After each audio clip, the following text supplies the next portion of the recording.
Porphyry, philosopher.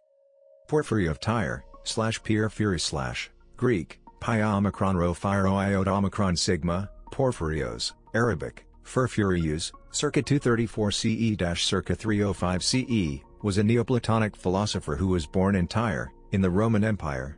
He edited and published the Enneads, the only collection of the work of his teacher Plotinus. His commentary on Euclid's Elements was used as a source by Pappus of Alexandria. He wrote works himself on many different topics. His Isagoge, or Introduction, is an introduction to logic and philosophy, and in the Latin and Arabic translations it was the standard textbook on logic throughout the Middle Ages. Through his works, most notably Philosophy from Oracles and Against the Christians, which was banned by Emperor Constantine the Great, he was involved in a controversy with early Christians. Biography. Porphyry was born in Tyre. His parents named him Malchus, king in the Semitic languages, but his teacher in Athens, Cassius Longinus, gave him the name Porphyrios, clad in purple, possibly a reference to his Phoenician heritage, or a punning allusion to his name and the color of royal robes. Under Longinus he studied grammar and rhetoric. In 262 he went to Rome, attracted by the reputation of Plotinus, and for 6 years devoted himself to the practice of Neoplatonism, during which time he severely modified his diet. At one point he became suicidal. On the advice of Plotinus he went to live in Sicily for 5 years to recover his mental health. On returning to Rome, he lectured on philosophy and completed an edition of the writings of Plotinus, who had died in the meantime, together with a biography of his teacher. Iamblichus is mentioned in ancient Neoplatonic writings as his pupil, but this most likely means only that he was the dominant figure in the next generation of philosophers. The two men differed publicly on the issue of theurgy. In his later years, he married Marcella, a widow with 7 children and an enthusiastic student of philosophy. Little more is known of his life, and the date of his death is uncertain. Introduction, Isagoge. Porphyry is best known for his contributions to philosophy. Apart from writing the aids to the study of the intelligibles, phi omicron rho mu alpha pi rho sigma tau nu omicron eta tau, sententiat intelligibilia ducens, a basic summary of Neoplatonism, he is especially appreciated for his introduction to categories, Introductio and Predicamento Isagoge in Aristotelis Categorias Commentarium, a very short work often considered to be a commentary on Aristotle's categories, hence the title. According to Barnes 2003, however, the correct title is simply Introduction, Epsilon Sigma Alpha Gamma Omega Gamma Isagoge, and the book is an introduction not to the categories in particular, but to logic in general, comprising as it does the theories of predication, definition, and proof. The introduction describes how qualities attributed to things may be classified, famously breaking down the philosophical concept of substance into the 5 components: genus, species, difference, property, accident. As Porphyry's most influential contribution to philosophy, the introduction to categories incorporated Aristotle's logic into Neoplatonism, in particular the doctrine of the categories of being interpreted in terms of entities, in later philosophy, universal. Boethius Isagoge, a Latin translation of Porphyry's introduction, became a standard medieval textbook in European schools and universities, which set the stage for medieval philosophical theological developments of logic and the problem of universals.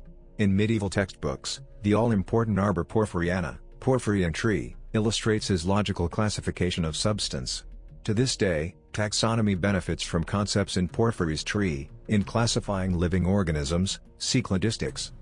The introduction was translated into Arabic by Abdallah ibn al-Muqaffa from a Syriac version. With the Arabicized name Isagoge, it long remained the standard introductory logic text in the Muslim world and influenced the study of theology, philosophy, grammar, and jurisprudence. Besides the adaptations and epitomes of this work, many independent works on logic by Muslim philosophers have been entitled Isagoge. Porphyry's discussion of accident sparked a long-running debate on the application of accident in essence. Philosophy from Oracles, De Philosophiae ex Oraculis Horrenda. Porphyry is also known as an opponent of Christianity and defender of paganism. His precise contribution to the philosophical approach to traditional religion may be discovered in the fragments of Philosophy from Oracles, pi epsilon rho tau sigma kappa lambda omicron gamma omega nu phi iota lambda omicron sigma omicron phi alpha sigma, De Philosophiae ex Oraculis Horrenda, which was originally 3 books in length. There is debate as to whether it was written in his youth, as Eunapius reports, or closer in time to the persecutions of Christians under Diocletian and Galerius. Whether or not Porphyry was the pagan philosopher opponent in Lactantius Divine Institutes, written at the time of the persecutions, has long been discussed. The fragments of the philosophy from oracles are only quoted by Christians, especially Eusebius, Theodoret, Augustine, and John Philoponus. The fragments contain oracles identifying proper sacrificial procedure, the nature of astrological fate, and other topics relevant for Greek and Roman religion in the 3rd century. Whether this work contradicts his treatise defending vegetarianism, which also warned the philosopher to avoid animal sacrifice, is disputed among scholars. Against the Christians, Adversus Christianos. During his retirement in Sicily, Porphyry wrote against the Christians, Kappa Alpha Tau Chi Rho Iota Sigma Tau Iota Alpha Nu Nu, Adversus Christianos, which consisted of 15 books. Some 30 Christian apologists, such as Methodius, Eusebius, Apollinaris, Augustine, Jerome, etc., responded to his challenge. In fact, everything known about Porphyry's arguments is found in these refutations, largely because Theodosius II ordered every copy burned in AD 435 and again in 448. Porphyry became one of the most able pagan adversaries of Christianity of his day. His aim was not to disprove the substance of Christianity's teachings but rather the records within which the teachings are communicated.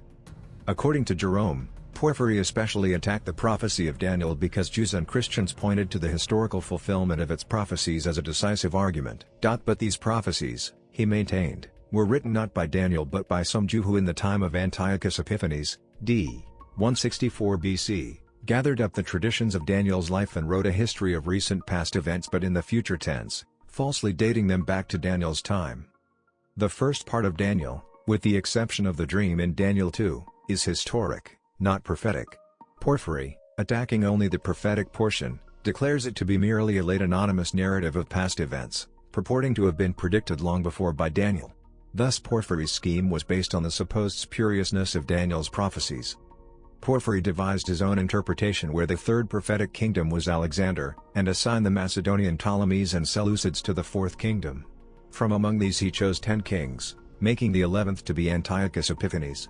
In this way he threw his main strength against the book of Daniel, recognizing that if this pillar of faith be shaken, the whole structure of prophecy must tremble. If the writer was not Daniel, then he lied on a frightful scale, ascribing to God prophecies which were never uttered, and making claim of miracles that were never wrought.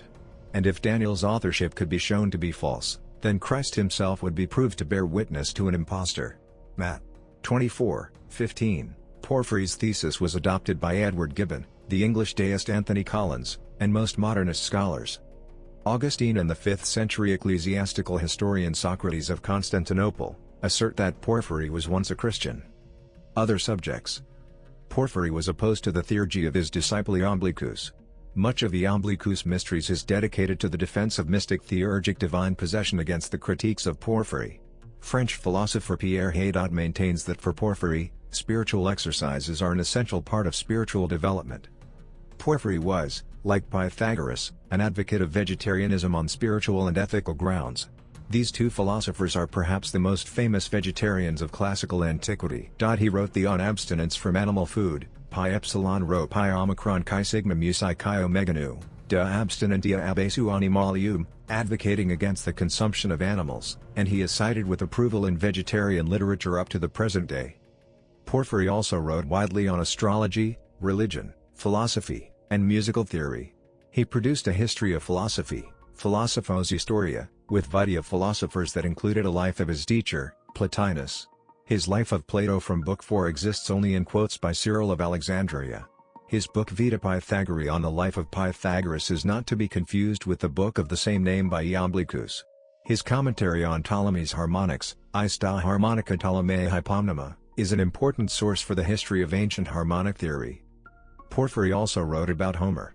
Apart from several lost texts known only from quotes by other authors, 2 texts survive at least in large parts: the Homerian Questions, Homerica's Etymata, largely a philological comment on the Iliad and Odyssey, and about the Cave of the Nymphs in the Odyssey, Pirito and Odyssey eton Nymphanantru.